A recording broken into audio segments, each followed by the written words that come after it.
Sick societies don't produce young men like Secret Service agent Tim McCarthy, who placed his body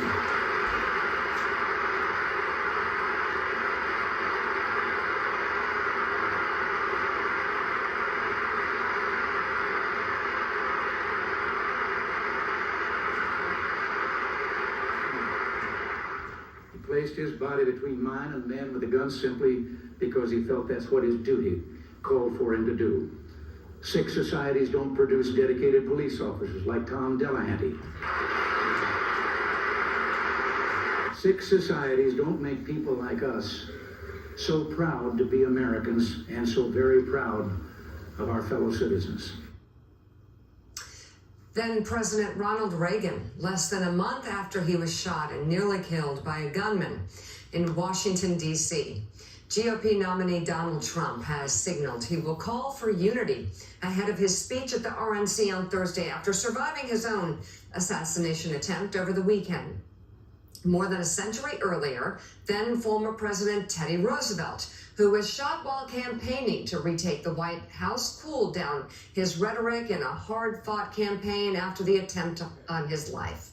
So too did Alabama Governor George Wallace, who survived being shot 5 times in 1972 when he was running for president, and would go on to apologize for his long history of racism. Let's bring it right now, Pulitzer Prize-winning author and presidential historian Doris Kearns Goodwin. Doris, there's so many things we need to talk about. I want to start though with TR because you looked at what happened with Donald Trump, who got shot, and then despite the fact the Secret Service should have held his head down and got him off stage, he still stood up and made the gestures to the crowd, told me it was okay, raised his fist. Right. It does remind you of TR getting shot and continuing his speech.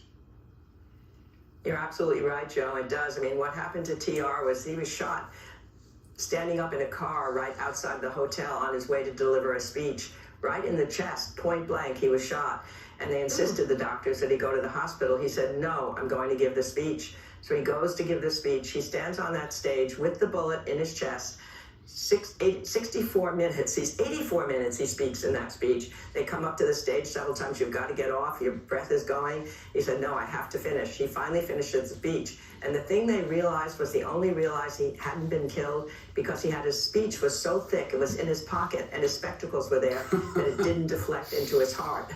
Incredibly, right? So he goes to the hospital. He has to stay there for some time to the infection. But when he comes out, he does change. I mean, he does, as you say, he got rid of the invective that he'd been using. He'd been name-calling. He gave one of the best speeches, and it looked like the empathy of the country was going to go for him. In fact, one of the Democrats said, the bullet that rests in Teddy Roosevelt's chest has now killed Wilson, the Democrats' chance for the election. But in fact, the fundamentals remain the same. He was a former president running against Taft, his former friend, in the Republican Party. The Republican Party was split, so the Democrats won, but he won the largest ever third-party candidate, because he was able to deal with that election and that assassination attempt in the most perfect tonal way.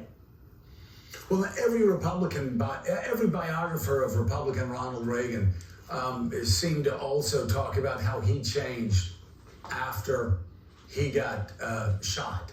And Reagan, who was considered to be the coldest of Cold War warriors, Reagan believed that God had a hand in his life being saved. And did he talk about, from that point forward, his goal was to bring about an end of a nuclear escalation and to prevent Armageddon? I think you're right, Joe. When you come up against your mortality, as certainly Reagan did, it makes you reflect and think about, how do I want to be remembered? What do I want to do with the rest of my term? I mean, even in that month when he went to the joint session of Congress from that speech, that was the perfect tone, right?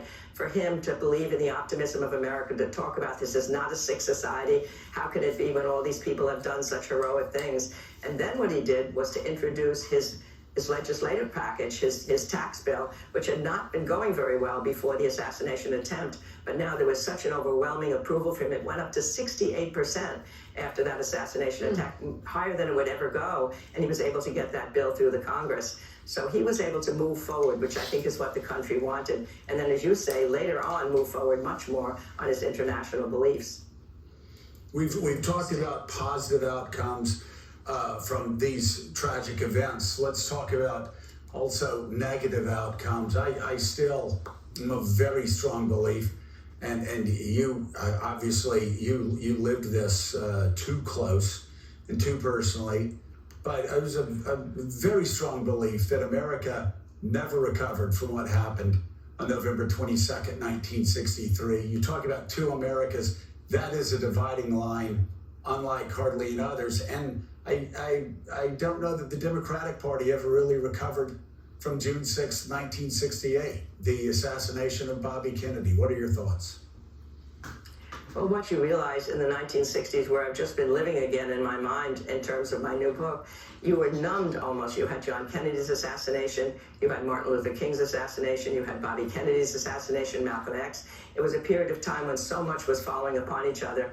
But I do think we did recover in one sense. I mean, Lyndon Johnson went to a joint session of Congress only 4 days after the funeral, and he said, let us move forward. And he armored himself in all the admiration that was there for John Kennedy. He said nothing would matter more than the passage of the Civil Rights Bill. And indeed, his entire legislative program, JFK's legislative program, was stuck in the Congress. People were talking about a broken Congress in gridlock, and he got almost all of those bills through, and it made people feel we were moving forward. At the same time, when you think about Wallace, as you mentioned at the beginning, there was a change for the positive. He had been the arch segregationist. He got shot in the stomach in 1972 campaigning for the presidency. He was paralyzed from the waist down. Again, he came up against his mortality, had time to reflect, and he turned against his old self. He truly changed. He went before the black community. He took responsibility for all of his segregation comments. He went to the black churches. He ran for governor again, and he won 90% of the black vote, and then had a good presidency, a good governorship for the black people. He put more people into his administration. He doubled the number of black registration votes, and somehow even John Lewis at the end was able, when he died, to put for Wallace's death, saying he had become a changed man. I may never forget what he did when he talked about segregation, but I forgive. That's what the civil rights movement is all about. It's about love and justice and forgiveness. So that's a positive thing. So certainly positive things came out of these if the tone is right and the people move forward. And that's what we saw Reagan do. That's what we saw JFK do. And that's what we saw George Wallace do as well. So we can take, I think, some solace and hope from that. Maybe the president will be maybe the president will be a changed man. He's talked about the fact it changed him. We'll have to just wait and see what happens in these days and months ahead. Presidential historian Doris Kearns Goodwin, thank you very much. Her book, An Unfinished Love Story, A Personal History of the 1960s, is out now and still ahead.